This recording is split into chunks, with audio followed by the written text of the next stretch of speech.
It's been a couple weeks of dealing with the wet ball field, specifically the infield. I think I'm gonna go ahead and just build an infield grader from scratch. I've got some C-channel, some plate, some 2x2 tubing. I'll have to buy wheels. I have a trailer tongue jack, which I think I can use for the height adjustment. So it should be a good project. I'm mostly gonna use scrap. I will have to buy a couple things, but hopefully I can build a 4-inch pull behind infield grader, very similar to like an ABI grader, for basically not very much money. So the first thing I'm going to work on is I've got to create a 4-foot wide box.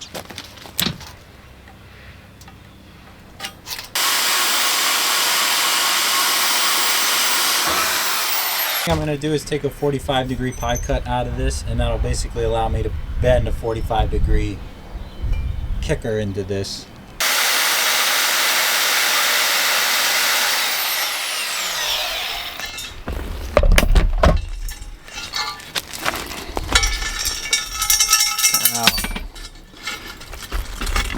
That should give me a pretty close to a 45. I can go clean that up and that'll do a really nice weld joint. Pie cuts out, make sure you leave a space down here where the points come together. If you don't leave a space, the material won't have any room to bend when you form it, and it'll just get jammed up and it won't form. Had some more material that I was saving for a project. I've been saving it for like 8 years. I'm just gonna go ahead and use it. So I'm gonna cut some cross braces to tie this all together. And it's gonna be 28 inches wide on the main.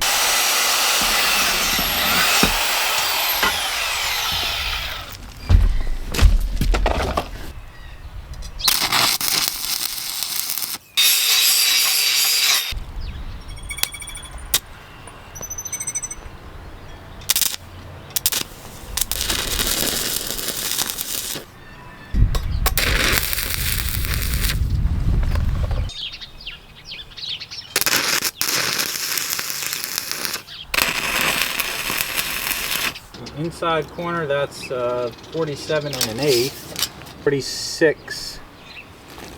46 and a half, so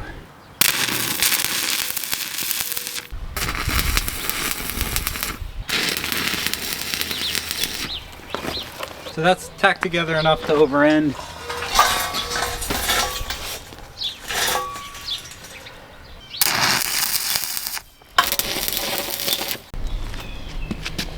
Made some additional progress yesterday. I manufactured some axle stubs out of 5/8 inch round and I just tapped them. And those are through welded. Cut up an old Cub Cadet mower guide, and I have this arm and then I have the same arm on the other side. So that's gonna basically control the up and down. So there'll be a pivot here, a pivot there, and this box will be able to move up and down. I pretty much have the thing set at ride height where it needs to be. So the next thing I got to do is cut the side pieces for this. So I need to cut like a 6-inch piece of channel for each end and then cap the ends.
I just finished up.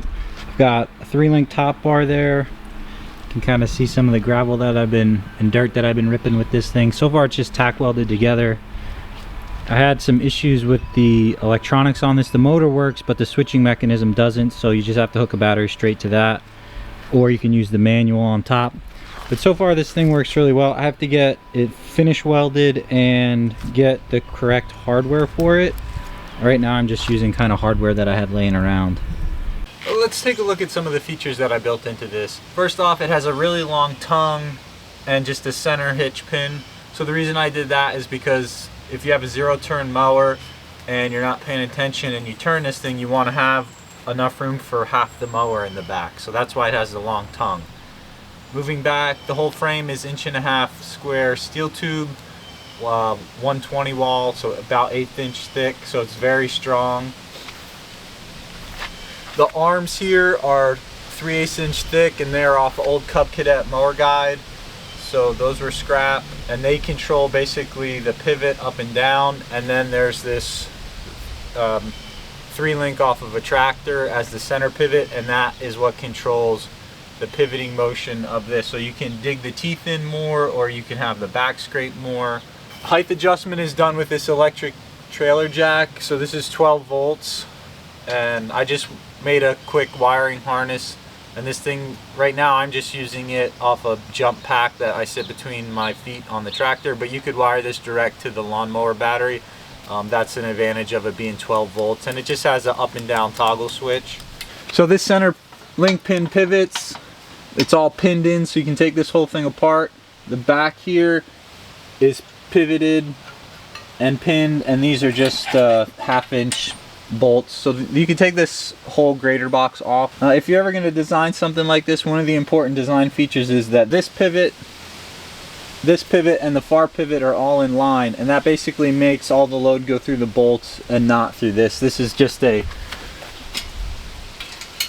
you know, the lifting force on it goes through this, but that's it. None of the actual weight of the ripper teeth go through it. So the only other thing I need to do for this thing is really just paint it. If you're thinking about getting one of these or building something like this, you know, there's a lot of different varieties. There's the high-end ones that are around $5,000, and then you can buy like homeowner grade stuff for like $500 to $700. So I spent about $40 building this, not including the original cost of the materials.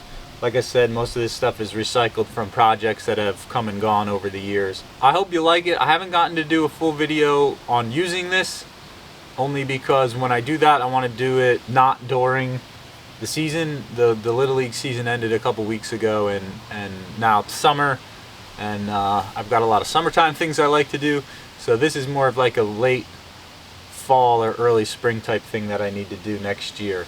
Made it this far, thanks for watching. Please like, comment, and subscribe. If you got any questions, drop them down in the comments. I'd be happy to answer them. Like I said, I built this thing from scratch, basically.